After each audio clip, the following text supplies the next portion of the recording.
Assim como Eliseu pegou a capa de Elias, eu vou botar aqui o seu boné para ver se parte desse conhecimento vem para mim, viu, Eduardo? O senhor sabe, eu vou colocar aqui agora, que eu fui, assim, deixa eu dizer, desprezado, né? Por um pichote. Eu chamo de pichote. Quando estávamos naquela batalha de denúncias desses desvios de conduta do guru, vamos dizer assim, então tinha muito defensor, e tinha um tal de pichote lá, que por sinal exerce a advocacia. Eu não sei como é que um homem desse tem essa capacidade para desenvolver o direito quando não tem conhecimento. Porque ele desprezou, ele se referiu a mim, quando fazíamos as denúncias, como tu estás aí já na beira da morte, fazendo hemodiálise, como se isso fosse um castigo, sabe? Não, essa experiência que eu tenho de hemodiálise, eu encontro conforto na palavra de Deus. Porque Paulo disse, ainda que o homem exterior se corrompa, contudo o interior se renova dia após dia. Paulo disse, por isso não desfalecemos, ainda que o nosso homem exterior está aí. Então, a nossa leve e momentânea tribulação produz para nós um peso eterno de glória. Então, eu não sei qual era o espinho da carne de Paulo, que ele orou 3 vezes. E o que é que Jesus disse para ele? A minha graça te basta. E Paulo se contentou. Então, eu estou passando um processo desse tratamento de hemodiálise, mas eu faço daquelas 4 horas ali naquela máquina um trono da graça. Aquilo ali para mim não é um martírio, aquilo para mim não é um sacrifício, aquilo ali não é algo insuportável. Não, Deus me dá graça para estar ali, para suportar. E são os momentos mais felizes que eu passo com Deus, porque eu me dedico ao trono da graça. Eu entro no trono da graça. Então ali o corpo está ali, o corpo está ali, a matéria está ali.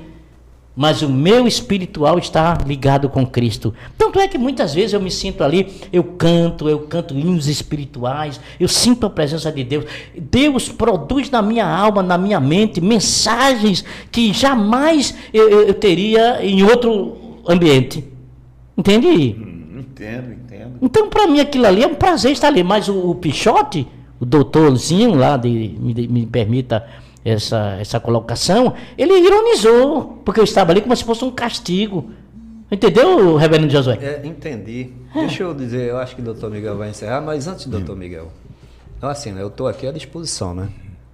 Me desculpa eu me antecipar. Veja só, eu insisto em dizer, trazer uma reflexão para as pessoas. Está aqui uma prova viva dos desvios de conduta e finalidade. Não somente da direção da igreja, mas de todos aqueles que apoiam. Está aqui um obreiro presbítero da igreja, um homem de profundo, largo conhecimento bíblico. É um obreiro aprovado porque assim dizem quem o conhece, diferentemente da direção da igreja, que as pessoas chegam aqui e dizem, olha, eu não acredito mais no que esses homens dizem. Não é? Esses homens não têm mais nada de Deus na vida, é só você ler. Aí está aqui um homem que faz hemodiálise, trabalhador, até hoje ele trabalha para se manter. Tudo que ele conquistou foi com o fruto do trabalho dele. Nunca negou a Deus, nunca negou a Jesus. Pelo contrário, eu digo que ele é um poço de sabedoria, porque toda vez que ele nos encontra e tem a oportunidade de falar conosco, ele nos ensina, porque parece que sabe a Bíblia de cor. Para cada assunto ele tem um versículo, citando o livro, o capítulo e o versículo. Está aqui. Isso traz sofrimento para outras pessoas, na alma, no espírito, no corpo? Traz. Mas ele supera tudo isso pela fé, pela confiança e pelo conhecimento da palavra de Deus. Aí vem agora a coisa importante. Homens que, conforme aqui eu falei para a irmã que ia falar, que ela tem tido um sofrimento grande em função do desprezo. Está aqui, desprezo daqueles que estão dirigindo a igreja. Agora, o que mais impressiona é que quando esses homens fazem uso do púlpito, da palavra, meus amados, meus queridos irmãos, e pessoalmente descarta, desacredita, ofende, roga praga. Aí eu pergunto, Isso é uma autorização para que o diabo haja ou não é? Isso é fruto de uma inserção demoníaca que vem através da idolatria, que opera toda sorte de iniquidade e perversidade, porque quem tem o amor de Deus trata com amor, com benignidade, com benevolência, abraça, não despreza, sente a dor, dá o ombro e não dizer você já está fazendo hemodiálise, já está para mais lá para mais de que. Isso é um espírito do diabo, irmãos, que está operando dentro dessa igreja. E eu vou concluir dizendo, doutor Miguel, todos que dizem que o Espírito Santo de Deus está operando através desses homens blasfemam, porque blasfêmia é atribuir a Deus obras de Satanás e vice-versa. Então, pessoal, a gente agora vai pedir a opinião de Eduardo Cândido. É um dos homens que trabalhou também lá na Assembleia, era presbítero da igreja, conhece muito lá de dentro, conhece detalhes e, logicamente, pela experiência dele, que ele vem enfrentando aí durante esses anos de denúncias. Eu te pergunto, Eduardo, tem algumas pessoas que chegam para mim, para Josué, que se vocês não estão surtindo nenhum efeito lá na igreja, a igreja continua crescendo, continua assim. No entanto, a gente sabe que isso é um engano, uma mentira, porque já saíram de lá 3 igrejas depois das nossas denúncias. 3. Então, na tua concepção, Eduardo, o que é que tu acha ao longo desse trabalho de formiguinha, o que surtiu aí no coração da igreja? Boa tarde, doutor Miguel. Boa tarde, reverendo Josué. É um prazer estar aqui. É vergonhoso a situação da Assembleia de Deus, um ministério tão honrado, tão respeitado que era, e depois dessa desastrosa administração da família Alves, que colocou no lixo a reputação dessa tão conceituada igreja, na qual eu fiz parte um bom tempo, um período da minha vida, e tinha muito prazer em estar nos cultos, nas escolas bíblicas, enfim, todo o trabalho. Mas depois dessa gestão, doutor Miguel, reverendo Josué, nós dizemos isso com tristeza. Nós não temos nenhuma alegria e nenhum prazer em estar aqui trazendo este tema, este assunto. É uma tristeza para nós, mas temos que fazê-lo por conta de que não podemos ser omisso no que diz respeito a essa desastrosa administração. Então é vergonhoso saber que os líderes, não só um nem dois, mas vários líderes, pastores, presidentes, que ao longo desses anos eles conseguiram, né, através de fraudes, que nós podemos usar esse termo fraudes, desviar os dízimos e ofertas da igreja para bens próprios de seu e de seus familiares. É uma coja de podemos dizer assim, de bandidos, né? Isso é bandidagem, isso não é justo. Acredito que Deus não está feliz com esse procedimento desses homens, enquanto outros pastores consagrados, homens de Deus que vivem no sertão, trabalhando, fazendo a obra de Deus com amor, com dedicação, empurrando uma bicicletinha, muitas vezes com carência de um ajuste, e fazem com alegria, fazem com prazer, e são homens de Deus que ainda têm mensagem dadas pelo Espírito Santo, onde nós sentimos a presença de Deus. Agora você observa, reverendo Josué e doutor Luiz Miguel, os cultos da nossa igreja é um verdadeiro palco para artistas, para atores que não tem nada do Espírito, e a gente não sente essa presença de Deus como deveríamos sentir. Eu quero lembrar aqui, reverendo Josué, na década de 80, eu fui a uma escola bíblica e ao término daquela escola bíblica, eu fiquei por uns 15 a 20 minutos nos bancos da igreja, dobrei meu joelho e fiquei chorando lá, pedindo para não sair. Qual foi o ano? Na década de 80, acredito que 85, 86. Na gestão do pastor José Leôncio. E eu fiquei chorando lá. Deus é minha testemunha do que eu estou dizendo aqui agora. Eu fiquei pedindo a Deus para para não sair, eu queria na minha... enfrentar o mundo lá para não enfrentar o mundo lá fora, que eu estava num oásis ali, num lugar de adoração, de clima de adoração, era uma coisa boa. Hoje a gente vê um cenário que a gente entra no culto, 2 horas, é cansativo de ver tanta idolatria, de tanto endeusamento da personalidade. O homem é o centro das atenções, principalmente dos cultos em que está o gestor Ailton. E às vezes até quando ele não está. As pessoas dizem que sentem a presença dele, não é? Ele possui os atributos da divindade, das pessoas sentir a sua presença sem ele estar presente. É lamentável, é de doer, sabe? Eu acho que Cristo, Jesus Cristo, não merecia, o Espírito Santo não merece tamanha profanação do santuário. Isso é uma verdade, Josué. Josué, a gente estava falando há pouco também, realmente a gente vê uma idolatria em todos os cantos da igreja. Se você olha para um lado, olha para o outro, a idolatria parece que reinou ali. A gente vê ali uma adoração, uma figura humana fora do normal. A gente não vai encontrar, Josué, em outras igrejas, em outros segmentos. A gente não vai encontrar tanta adoração ao ser humano. Nem com o Wellington. Não tem isso.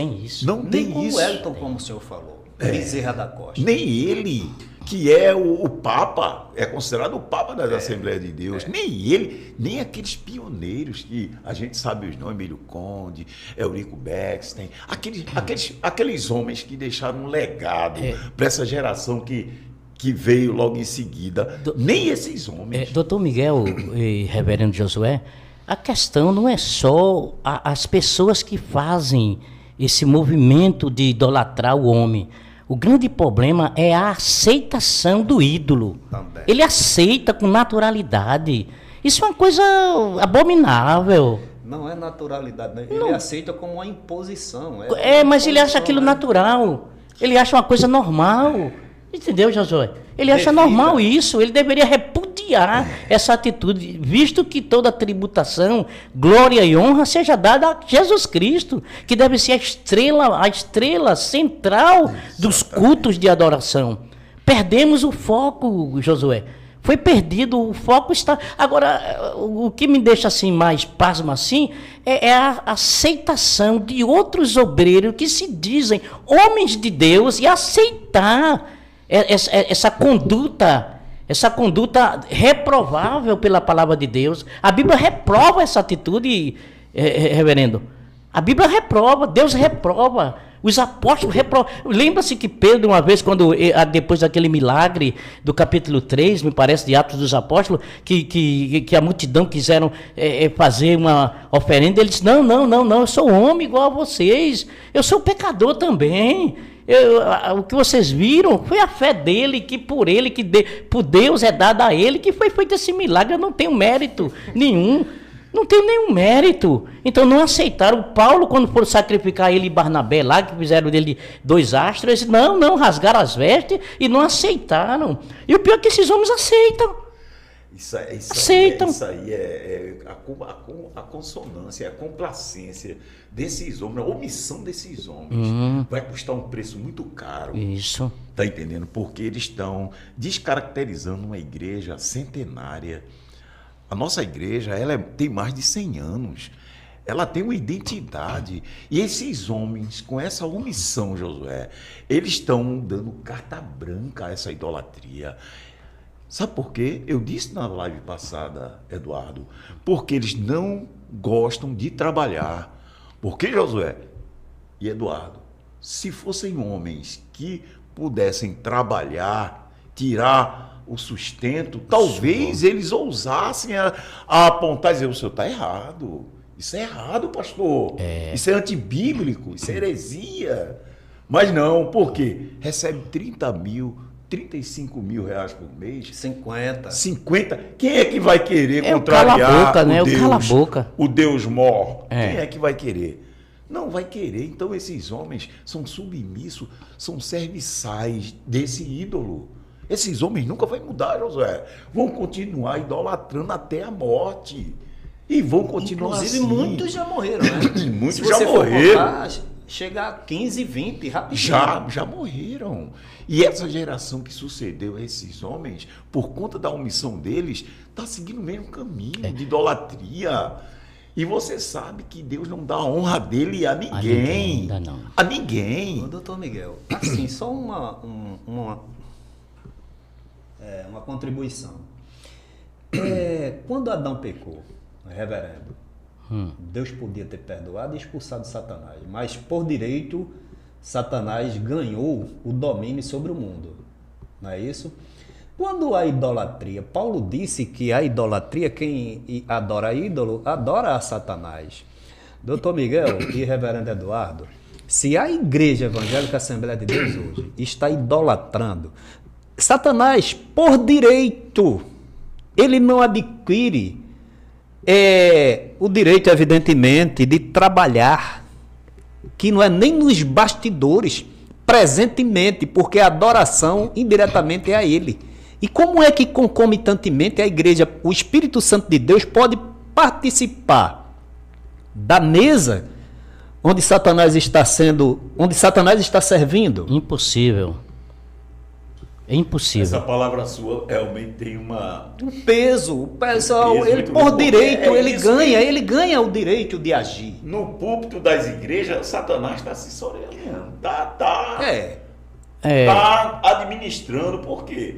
Porque você vê lá o pessoal dizer que mesmo na ausência sente a presença, você lá vê o pessoal lançar maldição nos púlpitos da igreja, desejar câncer, desejar morte. A palavra do povo é a palavra de Deus. Os internautas dizem assim: eu vou para a igreja ouvir Deus, está aqui escrito, crente, antigo, e vejo o diabo falar.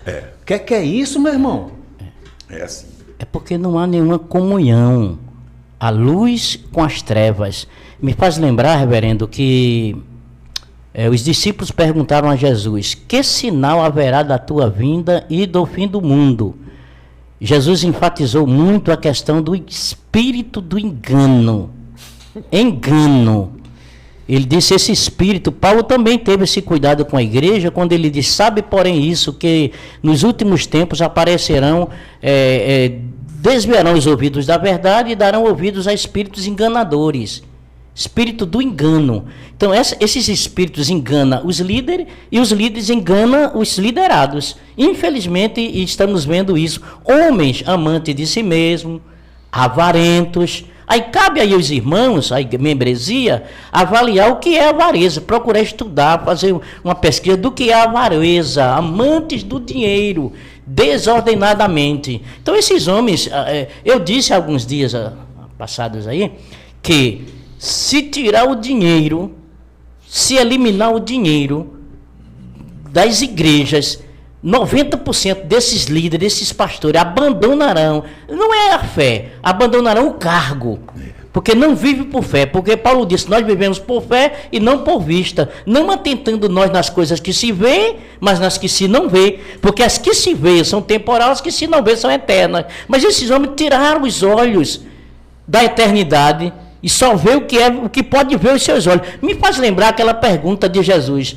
aquela colocação de Jesus para aquele jovem rico: vende o que tem, dá aos pobres, terás um tesouro no céu, vem e segue-me. Parece-me ver aquele jovem olhando para o céu e dizendo, não estou vendo nada. Claro que não ia ver com os olhos físicos. Ele dizia, eu não estou vendo nada, esse tesouro eu não estou vendo, eu estou vendo aqui a minha riqueza, então eu vou me apegar a elas. Qual desses pastores que são cheios de mansões, de casas boas, de apartamento, e carros importados, empresa de segurança? Eu nunca vi um pastor com empresa de segurança para lhe dar segurança, porque o salmista disse, eleva os meus olhos para os montes, de onde me virá o socorro? Meu socorro vem do Senhor. Mas se eu vou perguntar a maioria desses pastores e presidentes, de onde te virá o socorro? Do meu segurança armado.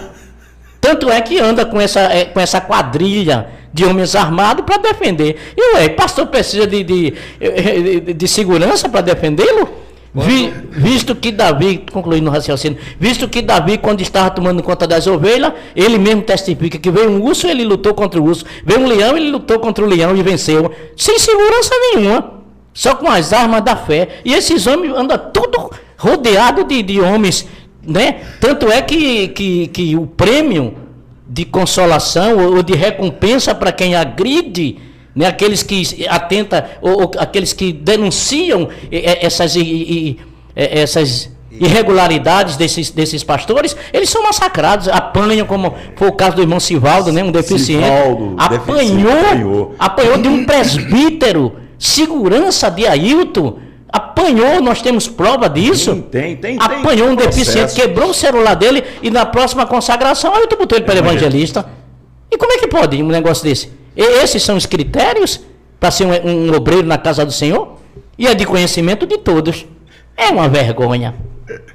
Engraçado, Eduardo, você falou agora nesse episódio, e inclusive eu participei dessa audiência, e esse evangelista, ele estava na mesa de audiência, e eu fiquei de frente a frente com ele.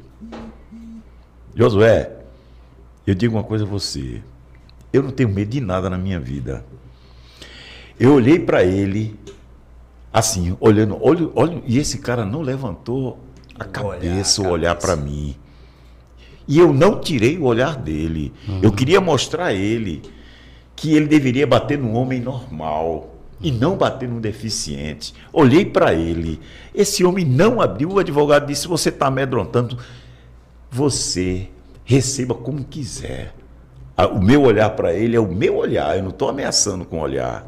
Mas eu queria olhar nele e mostrar a ele: olha, vem bater no homem normal, vai bater num deficiente. Uma pessoa que não tem...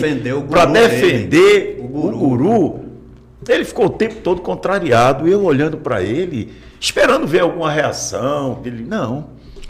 Quer dizer, que são medíocres.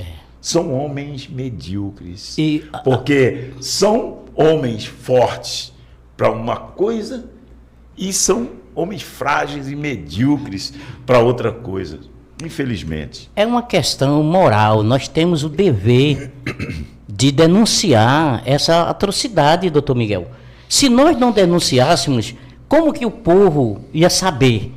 Então, o nosso compromisso aqui, sem nenhum medo, sem nenhum receio, sem nenhum sentimento de ódio, nem de vingança, mas é de expor as pessoas que estão liderando, né? A quem a maioria dessas pessoas aí, a membresia, dá dízimo para patrocinar esses indivíduos que não tem nada de espiritual. São homens carnais, como Paulo disse, a igreja de Coríntios.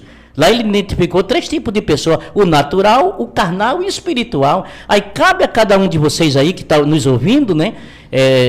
Nesta tarde, nesse momento, não sei a que momento vai chegar essa nossa fala, mas cabe a vocês aí identificar que tipo de homem é esse que bate num deficiente. Se ele é espiritual, se ele é normal, natural, ou se ele é carnal, né? Porque Paulo define lá quem são os homens carnais. Porque um espiritual, ele tem o poder de discernir quando as coisas vêm de Deus e quando... Será que foi o Espírito de Deus que levou esse presbítero, entre aspas, a bater num deficiente, quebrar o celular dele?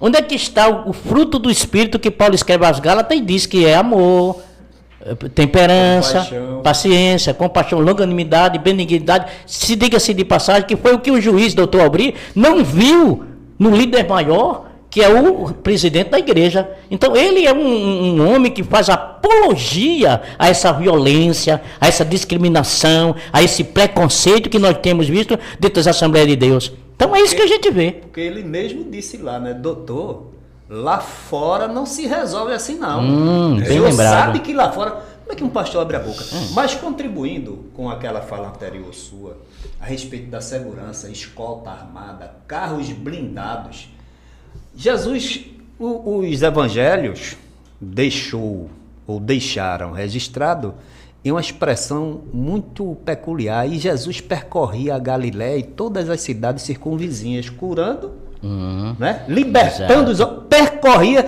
Eu percebo que é entrando e saindo no meio do povo. Entrava, curava, depois voltava.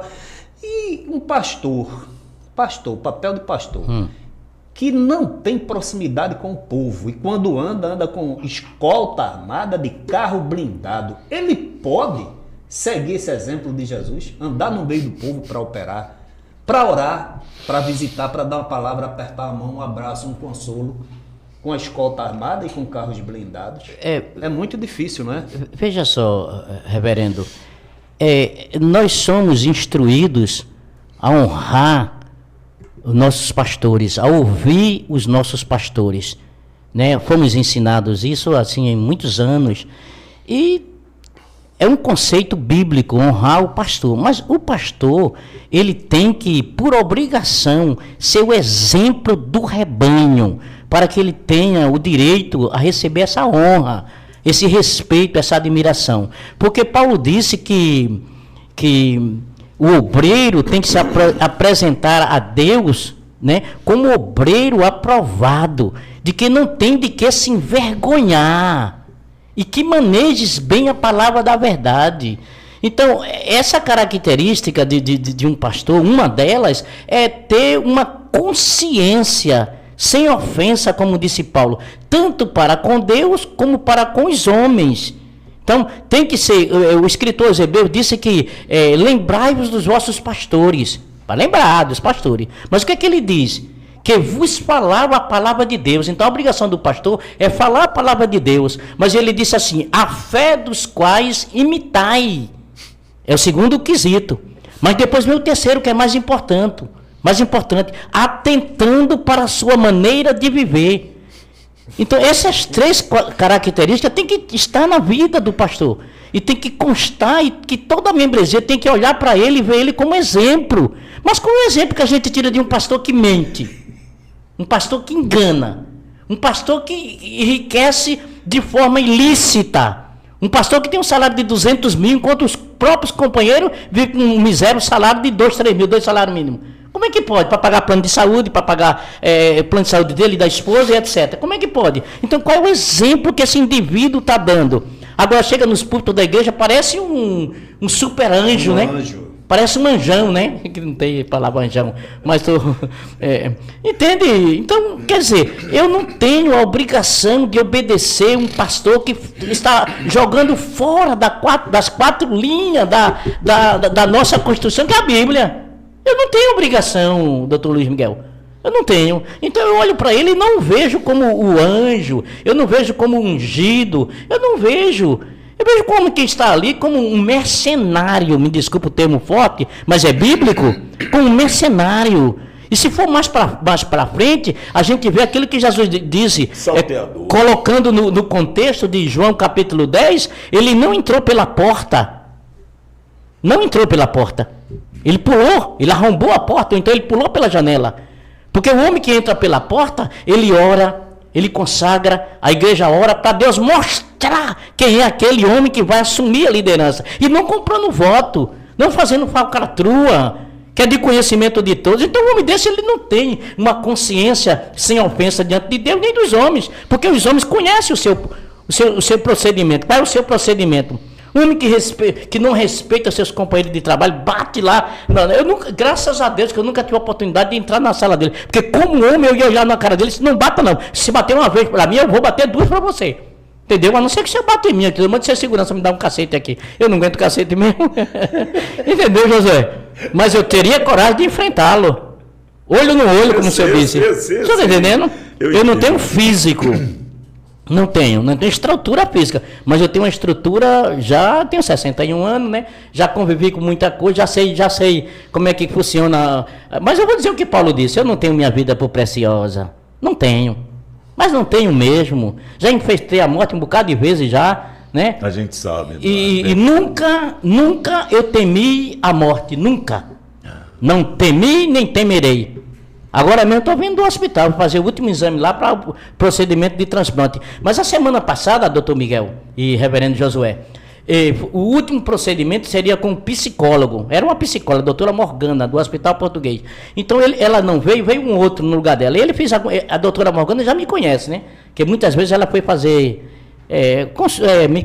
eu fui consultar, né? Pra gente conversar, psicóloga. Então ele me fez algumas perguntas e me parece que eu falei mais do que ele. Porque as perguntas eram perguntas referentes à questão de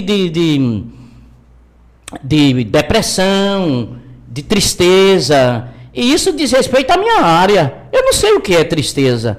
Porque ela vem e passa, ela vem, que eu sou ser humano. Mas ela passa, eu não sei o que é depressão. Porque quem tem Jesus tem um banquete de alegria no seu coração.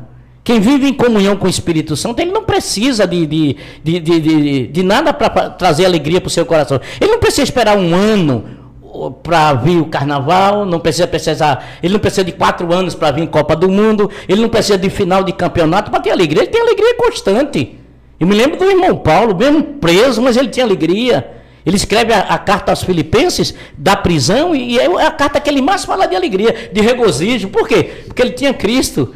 Ele disse, não esquecendo-me das coisas que para trás ficam, avanço para que estão diante de mim. Nós temos uma visão no futuro.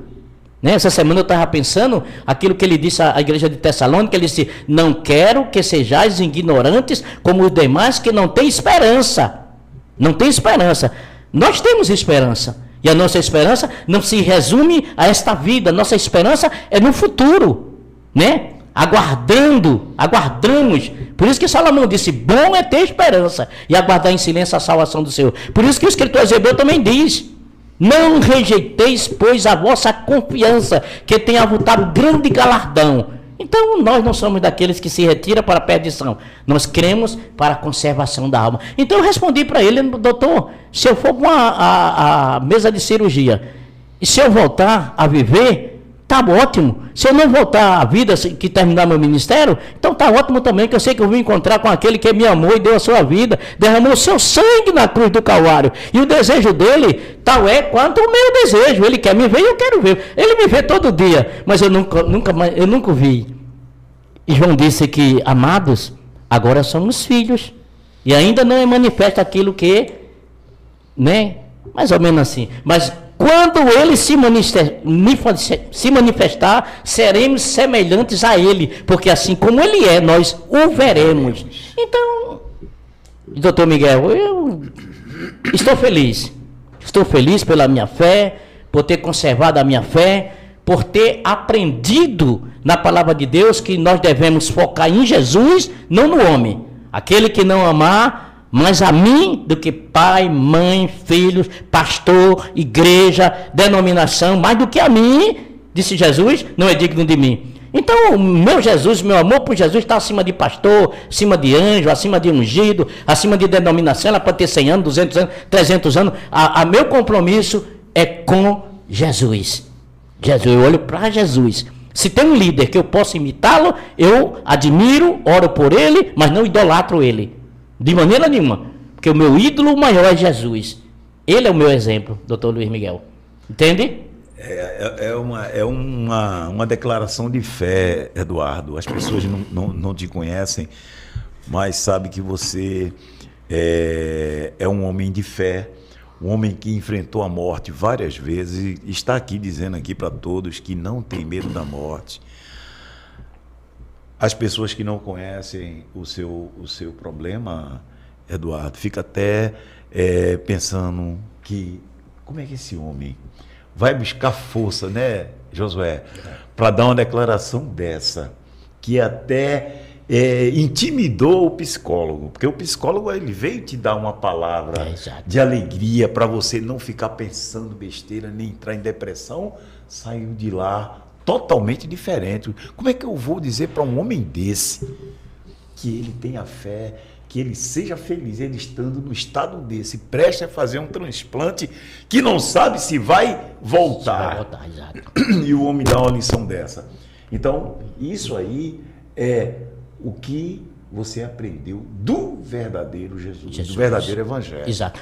Eu me lembro muito bem, há 2 anos, um pouco mais de 2 anos, eu fui, eu aproveito para essa oração, quem está ouvindo, né?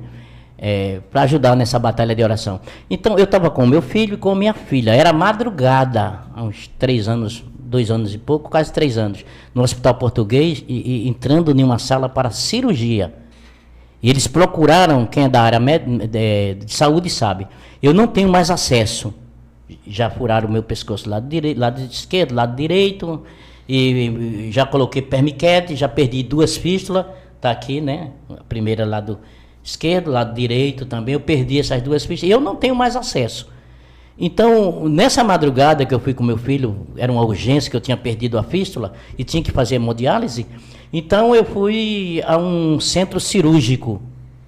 E os médicos lá, os enfermeiros, médicos, eles procuraram um acesso para implantar um catete e não encontraram.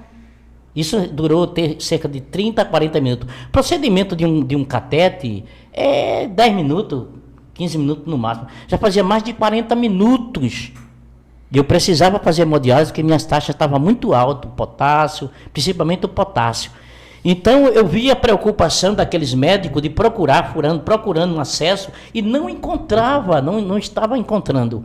Então eu vi uma hora que eles se reuniram, né, uma equipe médica, se reuniram assim à parte, e eu vi eles cochichando. Eu estava sem anestesia, eu vi eles cochichando. E eu percebi que ele estava tratando o assunto do meu corpo, que não tinha mais acesso. E eles não estavam encontrando. E eu chamei, Deus é minha testemunha do que eu vou falar aqui agora, eu chamei aquela equipe e disse: doutor, eu sei que o senhor está fazendo o possível para encontrar esse acesso no meu corpo e não está encontrando. Deixa eu lhe dizer uma coisa, está lá fora o meu filho e minha filha.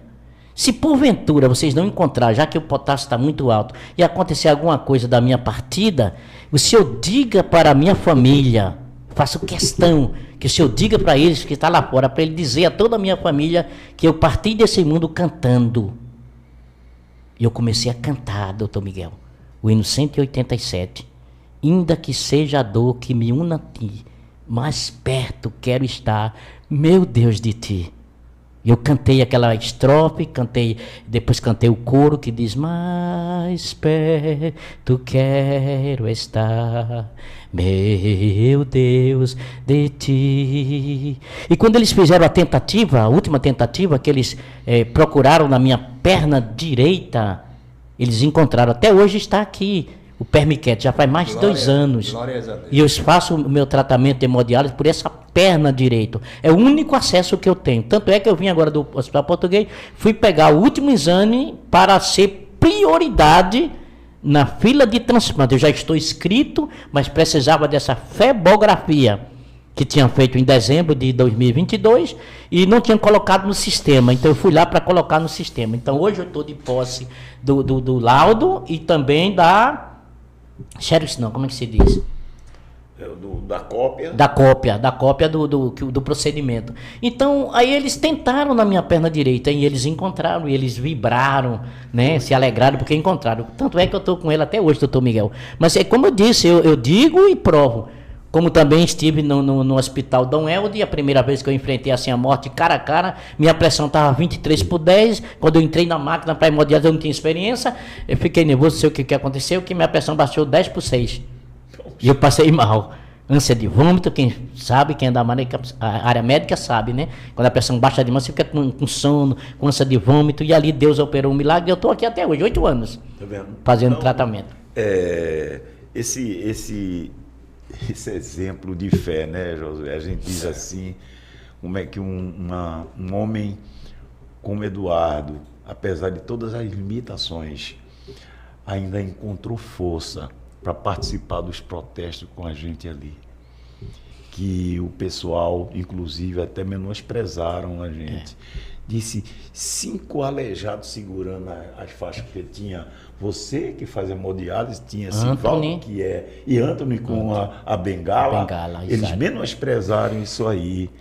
E você vê daquele protesto que gerou outros e outros e outros, para você ver que não é a quantidade, é a qualidade. Doutor Miguel, quem deu a notícia para que se cumprisse a profecia do profeta, quem deu a notícia e foi para a guerra, foram os leprosos, que estavam à porta da cidade. Tá vendo? Então, eu não me considero um homem justo, um homem santo, não, eu sou um pecador, redimido. Como todos nós. Pecador redimido. Então, não quero aqui passar uma imagem de ser um homem diferenciado. Não, eu sou igual, eu sou pecador, eu reconheço isso. Eu sou aquele publicano que subiu lá para orar e bateu no peito e disse: eu sou um pecador. Eu não sou um homem justo como o fariseu que batia no peito: eu dou dízimo, eu faço isso, eu faço aquilo, eu não tenho. Não sou aquele homem, sou um homem cheio de problemas, cheio de pecado. Mas eu tenho uma consciência que meu Jesus, o que me salvou, é santo, maravilhoso. Ele sim que é digno de toda honra e toda glória. Por isso que o apóstolo João, que tinha muita intimidade com ele, disse: filhinhos, não pequeis, mas se pecar, temos um advogado junto ao Pai, Jesus Cristo, o justo. Ele é o único mediador entre Deus e os homens, Jesus Cristo, o homem. E o que eu sigo é aquele ensinamento dos escritores hebreus: cheguemos, pois, com confiança ao trono da graça, para que em tempo oportuno sejamos ajudados. Então é ele que me ajuda a ter esse comportamento, ter essa posição de firmeza, porque isso eu externo a minha fé, que eu creio nele, cheio de defeitos, cheio de deficiência, cheio de fraqueza, mas eu creio em Jesus, eu creio na sua palavra. Sua palavra é a razão do meu viver. Ele é o mapa. Eu encontrei o mapa, doutor Miguel. O mapa é a palavra. Esse é o mapa, eu não posso me distanciar da palavra. Esses líderes não são exemplo para mim. Não são exemplo para mim. Eu não preciso. Eu vou usar uma palavra, me permita, que é fora do contexto, mas tem, dentro desse contexto que eu estou abordando aqui, eu não preciso de pastor, não preciso de padre, eu não preciso de líder espiritual para conhecer Jesus. Eu preciso dos meus joelhos. Eu preciso sim de homens de Deus, para me orientar. Mas homens hereges, homens que aceitam ser idolatrado, não, doutor Miguel, eu estou fora. Não precisa. Eu vou dizer como o vovô da Bahia, o vovô da Lapada. Não orem por mim, não. Esses pastores desviados não precisam das suas orações. Até porque as orações não chegam, né? Eles gostam de empurrar os membros no céu. Agora, né? Imagina, doutor Miguel, aquilo que a gente estava falando, né? Uns homens desses, que sequer vão chegar lá se não mudar, ter a presunção de dizer que vai empurrar o povo dentro do céu. Desespero, Josué, isso é desespero, para ver se conquista a confiança. Mas a confiança não se conquista dizendo que vai empurrar, que vai ser, vai para purgatório, vai não sei. Porque isso é conversa fiada. Se entra no céu, Apocalipse diz assim: bem-aventurados aqueles que lavam as suas vestiduras no sangue do Cordeiro, para que tenham direito a entrar na cidade santa pelas portas. Então ninguém vai empurrar ninguém. Isso é só lorota, isso é só engodo para enganar. Sem ter a isca. Mas quem é esclarecido não cai nessa, não. Não cai de jeito nenhum. Então, Eduardo, eu agradeço imensamente, Eduardo. Quando Josué disse para mim quem viria hoje aqui fazer parte, hein, Josué? Foi uma alegria muito grande, porque eu conheço a tua história, conheço o teu sofrimento, que você torna esse sofrimento em alegria. Algumas vezes, você nunca mais publicou, porque eu também saí do grupo, eu não estou mais no grupo, mas a gente escutava as suas palavras e a máquina ao seu lado, tocando, e você dando aquela palavra, que eu digo: meu Deus, como é que esse homem vai buscar essas palavras num momento de tanta dor? É porque você tem Deus na sua vida.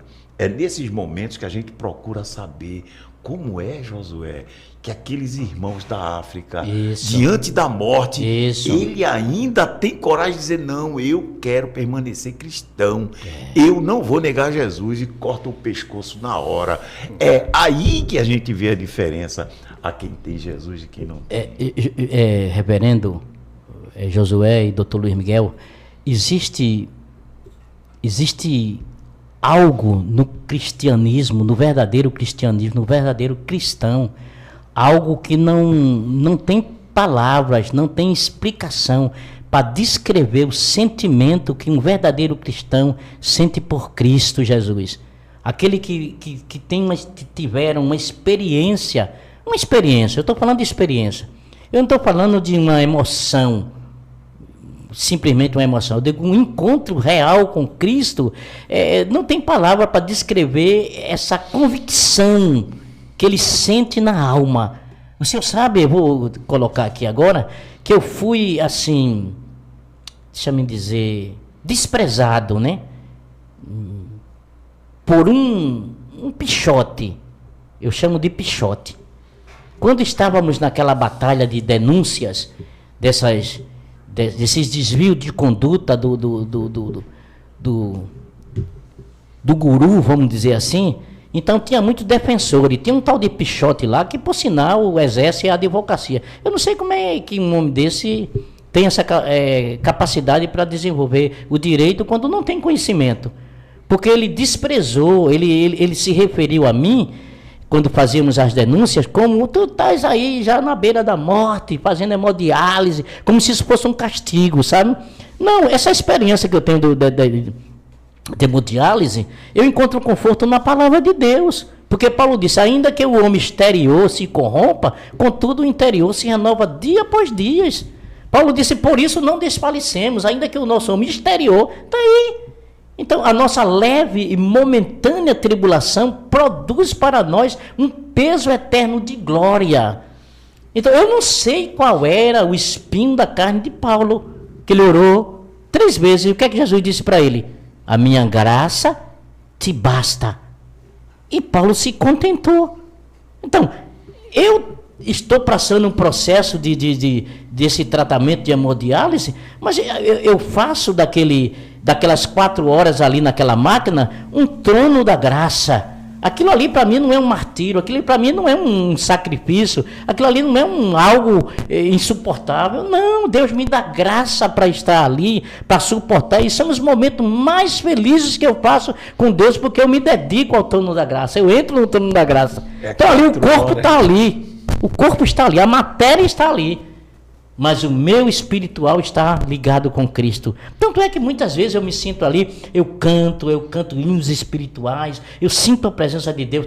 Deus produz na minha alma, na minha mente, mensagens que jamais eu teria em outro ambiente. Entende? Entendo.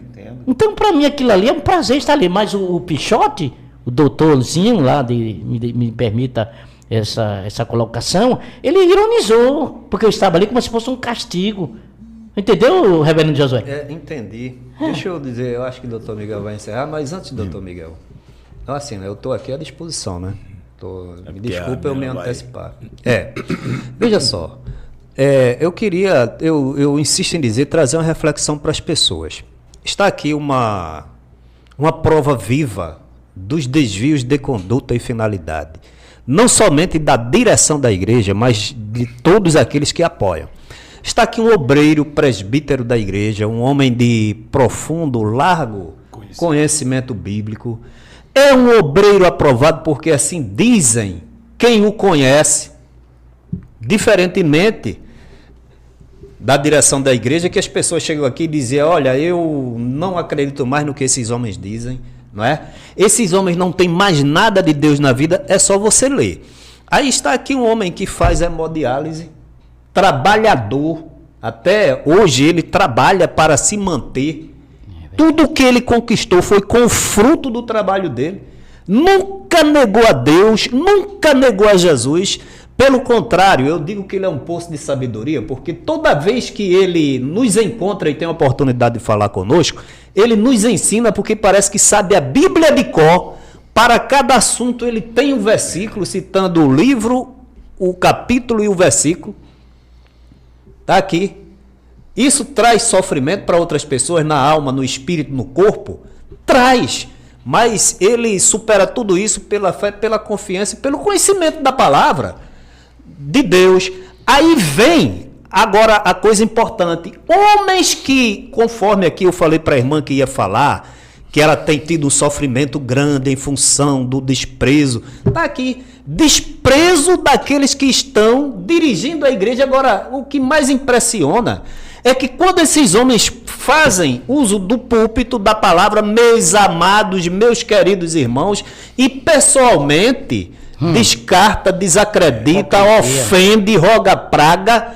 Aí eu pergunto, isso é uma autorização para que o diabo haja ou não é? Isso é fruto de uma inserção demoníaca que vem através da idolatria, que opera toda sorte de iniquidade e perversidade, porque quem tem o amor de Deus trata com amor, com benignidade, com benevolência, abraça, não despreza, sente a dor, dá o ombro e não dizer você já está fazendo hemodiálise, já está para mais lá para Mariquei. Isso é um espírito do diabo, irmãos, que está operando dentro dessa igreja.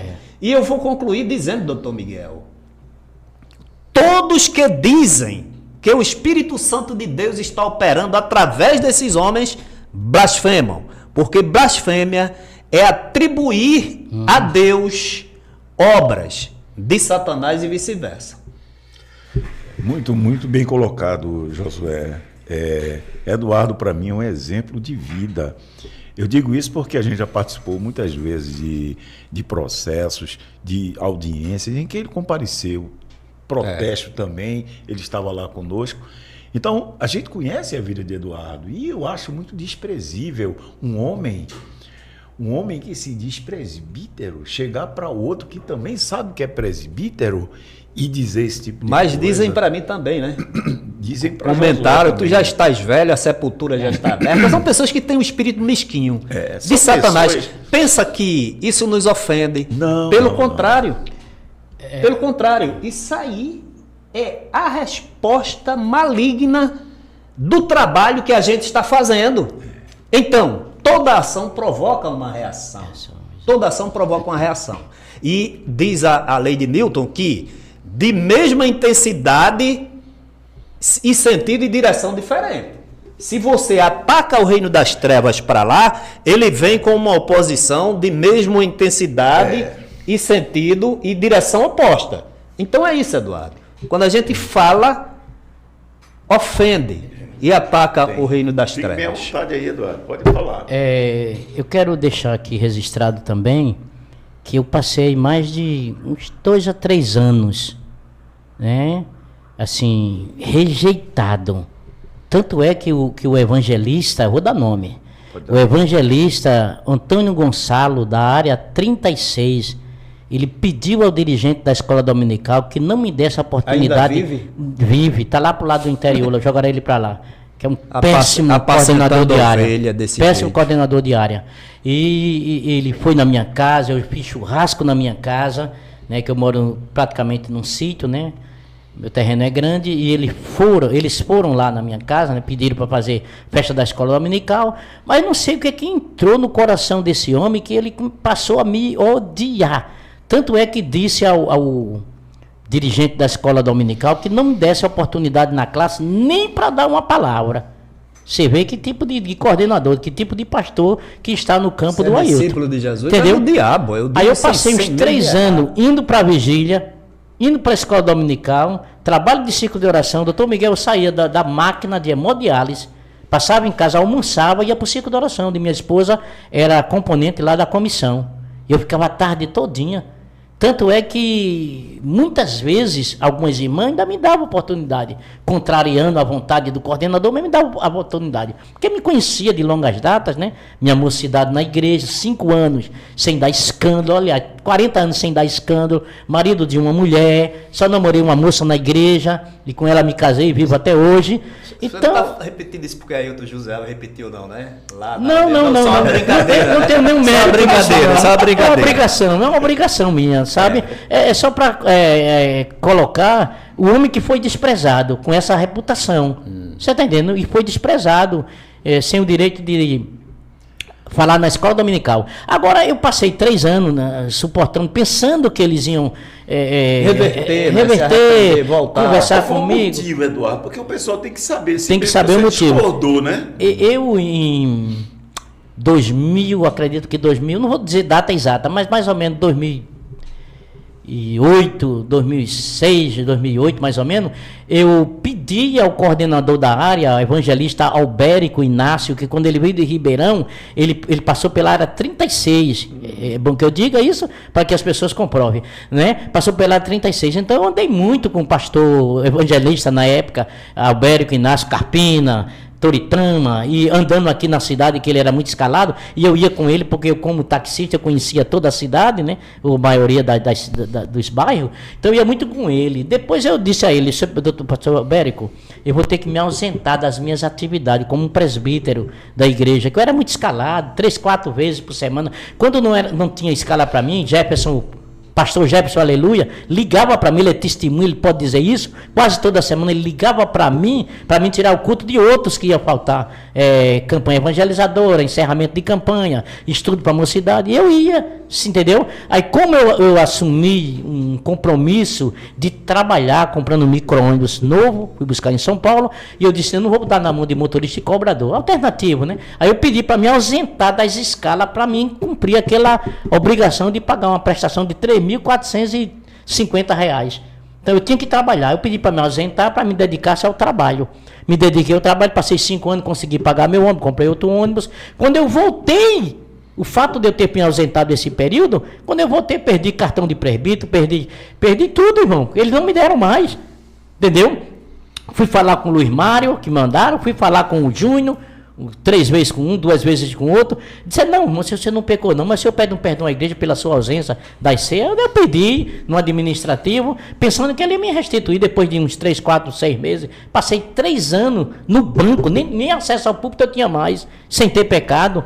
E eu não fiquei triste com isso não, porque meu alvo não é púlpito, não é, mas eu, assim, a humilhação. O trabalho que você eu prestei, né? A fazer, exatamente. Né? Aí, resumindo, fui com o Luiz Mário e disse, irmão, o senhor é um exemplo, um exemplo de humildade, se submeteu à exigência da igreja, mas o senhor fica lá no banco esperando o coordenador da área resolver essa situação. Eu ia para o coordenador, eles mandavam para o tempo central. Não, vá para o seu problema, que é um presbítero, o seu problema é com a diretoria. Eu ia para a diretoria, falava, ele, não, o seu problema é com o evangelista. Eu ia para o evangelista, ficou me jogando bola de ping-pong, sabe?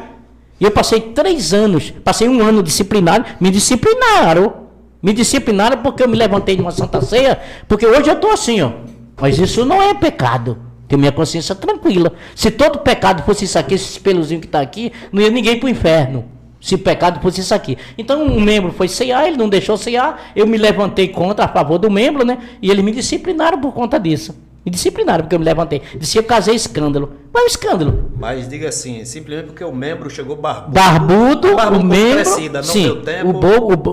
A barba um pouco crescida. E o evangelista disse que ele não era digno de cear. Eu perguntei, o membro, você não está em pecado? Disse, não, irmão, é porque eu sou taxista. Eu trabalhei até agora, eu tenho desejo de cear, eu vim cear. Olha só. Então, o senhor está em pecado? Não, então o senhor pode cear. Eu, como presbítero, né? Aí eu disse, o senhor pode ser, ele sentou. Quando foi passar, o diácono não deu. Eu digo, não dei, irmão, não deu. Aí eu peguei o pão, eu disse, por que você não vai dar? Então, toma, irmão, deixa de cear, mas o senhor está com desejo de cear, sei. Ele disse, não, mas não pode. Eu digo, por que não pode? Não, mas aqui, eu digo, é ordem de quem? Não, é do coordenador, o tal do Gonçalo. Aí eu me inquietei com aquilo e fui lá no púlpito, com educação, não fiz escândalo, disse, pastor, chamei até de pastor, né, que não é pastor. Por que o membro não pode tomar Santa Ceia? O senhor explica isso para a igreja, porque o senhor expôs ele. O senhor mandou um presbítero falar com ele e agora ele não vai cear. Então, se eu explique isso para a igreja, esse mais Eduardo vai se sentar. Aquele jeito sabe? Ditador, arrogância, ele é o dono, ele que manda. Aprendeu com o chefe dele. Aí eu disse, não, meu irmão, o senhor tem o direito de explicar para a igreja, porque ele não vai cear, para convencer os irmãos, para não expor. Ele disse, não, irmão, vai se sentar. Olha. Aí eu disse, o senhor não vai explicar não? Então eu vou explicar. Corajosamente eu vou explicar. Aí assumi a posição lá, quando terminou o coral de cantar, eu assumi, disse, irmão, aí expliquei, né, por que o irmão, ele não quer explicar, mas eu estou explicando para a igreja, que o irmão está com a barba crescida, que não é pecado, ele não está se respaldando em princípios bíblicos para fazer isso, é uma atitude dele. Oi, eu disse, porque Paulo, como que a autoridade do Senhor faz isso? Porque Paulo disse, aquele que come e bebe indignamente, come e bebe passou a condenação. Paulo não proibiu, Jesus não proibiu Judas de pegar o pão e participar, e por que ele vai fazer isso? Aí criou-se aquele tumulto, né, por parte dele, e depois ele deu que tem que entrar e me disciplinou. E eu fiquei com a consciência tranquila de Jesus, eu estou disciplinado pelo homem, mas se tu voltar eu subo, porque eu já pedi perdão, se eu exagerei em alguma coisa, mas eles não quiseram me reconciliar. Passei 1 ano. Aí quando completou 1 ano que ele me reconciliaram como membro, que no cartão de presbítero, jamais. Aí eu disse, tá bom, tudo bem, fiquei com o cartão de membro. Então eu hoje estou frequentando uma igreja presbiteriana de Candeia, faço questão de dizer que o pastor Halley, conhecido, é um homem de Deus, um homem que vive aquilo que prega, prega aquilo que vive, porque eu sou testemunha já por mais ou menos 6 meses, estou lá muito satisfeito com a equipe de obreiro, que tem cerca de 80 homens, né? Só no culto dos homens, o título é Homens de Valores. Então nós nos reunimos toda terça-feira, por sinal, terça-feira agora, o líder lá disse que eu vou dar uma palavra lá já, há pouco tempo, entendeu? E eu tenho como referência o pastor Halley, que ele vive o que prega. Ele não veio para a igreja para ficar famoso, para ficar rico. Ele é de família de lá do Mato Grosso, lá do Goiás, fazendeiro, família de fazendeiro. Ele abandonou tudo para atender a obra de Deus. É um homem de Deus, um homem excelente. Entendeu? Eu tenho boa referência desse homem de Deus. Eu até desejei que muitos pastores estivessem lá no culto de doutrina para aprender com ele.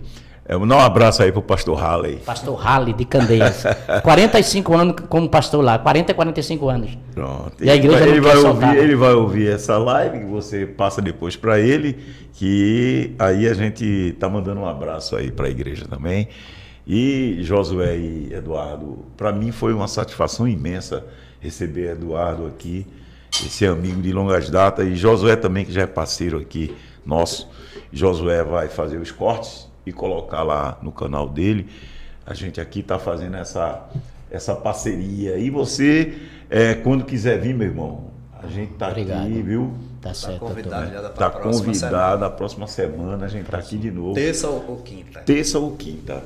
O dia que você estiver disponível, aí você vem participar com a gente aqui desse banquete aqui. Amém. A gente fala um banquete porque aqui a gente fica à vontade. Aqui é bom, muito bom. Não tem ninguém aqui para censurar, nem mandar fiscalizar o que você diz, o que você fala, né, Josué? É verdade. A gente aqui não está atrelado a nenhuma igreja. E sabendo-se que nós aqui somos porta-vozes. Exatamente. De muita gente. E a gente, assim como você, a gente sempre vai ficar denunciando. A gente não vai parar nossas denúncias. Essas denúncias já têm causado aí impacto em outros estados aí. A gente sabe que lá em São Paulo, né, Sorocaba, a gente também já lançou aqui denúncias de lá, do Maranhão também, Sergipe, Paraíba. Então a gente não tem aqui, eu posso dizer, vinculação com nenhum sistema religioso. A gente é livre. Amém. E a gente vai continuar assim, livre. Eu acredito que nós não temos nenhum interesse em ser visto, em ser famoso, em ganhar dinheiro, não. O nosso prazer aqui é ser uma voz que clama no deserto. Quando muitos não têm coragem de enfrentar o problema de frente, o que nós dizemos aqui, eu digo em qualquer lugar, doutor. Eu digo em audiência, eu digo em púlpito, eu digo em praça, eu digo ao vivo, eu não tem problema nenhum, eu não tenho problema nenhum. Eu não tenho receio nenhum de dizer cara a cara com aquilo. Eu sou responsável pelo que eu faço. Pelo contrário, eu peço desculpa. Eu queria ter um conhecimento intelectual, um linguajar mais, para mim fazer essa obra com mais afinco mesmo. Eu não tenho problema não, porque quem direito anda, direito tem. Entendeu? Quem não deve, não teme. Então o que a gente faz aqui é o que está, o que é notório. É o que é notório. Que é notório. Você sabe, doutor Miguel, me permita ter só mais essa informação. Você sabe por que o Ailton José Alves se desregrou tanto e chegou do jeito que chegou? Porque homens como você, Eduardo, eles afastaram, excluíram para longe de mim, porque vocês...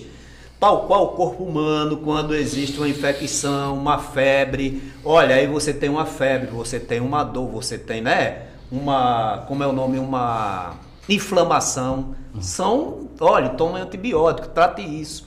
Então, esses homens como você, eles excluíram, afastaram, é por isso que o corpo está chagado do jeito que está. E aparentemente de uma forma irremediável. Doutor Luiz Miguel e reverendo Josué, quando o senhor coloca essa questão, eu me lembro, me faz lembrar a carta que Judas escreveu, né? O apóstolo Judas, não o Iscariote, o outro Judas, né? ele escreveu só um capítulo, mas naquele capítulo ele trata de 2 personagens. Um é Demétrio, e o outro é Diótrefes. Entende? O Diótrefes era um obreiro da igreja, um veterano, que não aceitava, né? Quando João mandava as cartas através a Gábor, né? Parece que é Gábor, o obreiro da igreja, tinha esse tal de Diótrefes, que ele não deixava as cartas chegar, não deixava se ler. E quando Deus, o João mandava, Judas, né? Mandava o mensageiro, ele não recebia o mensageiro. Ele não recebia. E nem deixava quem queria receber. E jogava da igreja para fora. Faz lembrar esse contexto que a gente vive hoje. Os mensageiros são jogados para fora. Aqueles que bajular, que for bajulador, ter um linguajar, uma mensagem que agrade o líder, que bajule ele, que tá entendendo? Esse tem vez. Esse tem vez. O outro não. Então me faz lembrar esse contexto. Agora, veja só, para terminar, né? Veja só. Quem foi Barnabé? O líder que acolheu Paulo. Tanto é que Lucas, quando registra os Atos dos Apóstolos, ele começa dizendo Barnabé e Paulo, Barnabé e Paulo. Mas do capítulo 13 em diante, quando eles são escolhidos para a obra missionária, apartai o Espírito Santo, apartai-me a minha Paulo e Barnabé. Aí começa com Paulo. Então, quer dizer, Paulo assume a liderança. Não havia nenhum sentimento de inveja ali. Não. Mas eles entendiam que era a chamada de Deus para Paulo. Entende? Então, o que se entende é que Paulo era amigo de Barnabé, Barnabé era amigo de Paulo. Mas quando Barnabé desviou, tinha um comportamento, o Barnabé se desviou, tinha um comportamento diferente daquilo que era ensinado, juntamente com Pedro, lá na Galácia. Quando Paulo visita e vê o comportamento de Pedro diferenciado, aí Paulo repreende Pedro, porque ele tinha 2 comportamentos, um com os gentios e outro com os judeus, a circuncisão e a incircuncisão.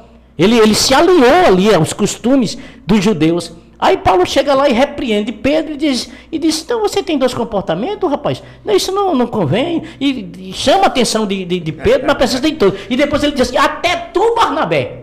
Você vê, Paulo tem essa autoridade divina, e disse, até tu, Barnabé, se deixasse levar pela dissimulação, então quer dizer, Ailton não aceita repreensão. Mesmo desviado, não aceita repreensão. É por isso que nós estamos aqui, já que não tem ninguém com coragem lá para dar essa repreensão, nós damos aqui. Ele não deixa de dar o púlpito para nós repreendê-lo, repreender quem está errado. A gente diz aqui, doutor Miguel, diz aqui. Muito bem. Para quem quiser ouvir. É isso mesmo. Disse tudo em poucas palavras, bem objetivo e disse tudo, exatamente. Ele não escuta lá dos bajuladores, mas escuta aqui de um presbítero que não tem medo e tem coragem de dizer, o senhor está errada, Está fora do padrão. Está fora do padrão. E a gente falou aqui de 1 metro, está totalmente fora. E outra coisa, as pessoas que estão ao lado dele incentivam ele a andar mais ainda nesse caminho. E elas sabem que ele está fora do padrão, está está errado, mas não avisa. Mas não avisa, deixa ele se quebrar. Tá entendendo? Deixa eu dizer uma coisa aqui, doutor Miguel. Isso fica registrado na eternidade. Que eles tiveram a oportunidade de ouvir. Aleluia. Glória a Deus. Eles tiveram a oportunidade de ouvir. Porque nós estamos avisando. Quer ouça, quer deixe de ouvir. Mas se desviar, Deus disse a Ezequiel, fala. Eita, fala, Ezequiel. Quer ouça, quer deixe de ouvir. Tu livra do teus ombros o sangue deles.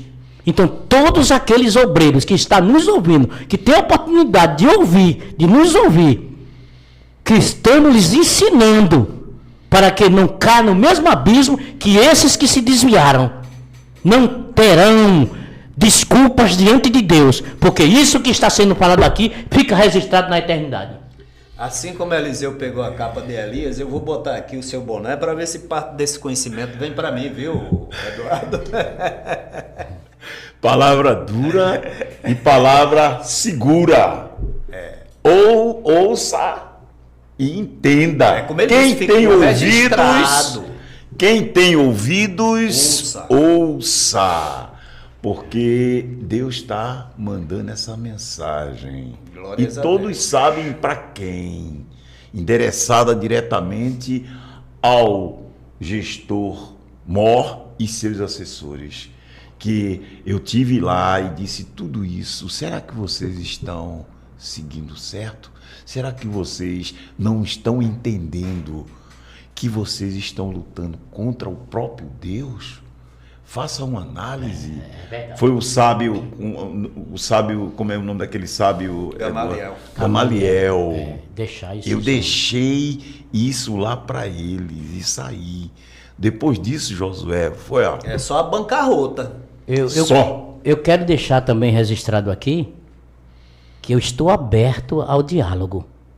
Se alguém tem uma palavra, um posicionamento que contradiz um argumento convincente para que eu não persista nesse caminho, eu estou à disposição para conversar com qualquer um, diácono, presbítero, evangelista, pastores, eu estou à disposição. Venham me convencer pela palavra de Deus. Se o Espírito do Senhor tocar e vir me convencer, que uma coisa que eu não quero é aquilo que Paulo disse: subjugo o meu corpo e o reduzo à servidão, para que pregando aos outros de maneira nenhuma eu venha ficar reprovado.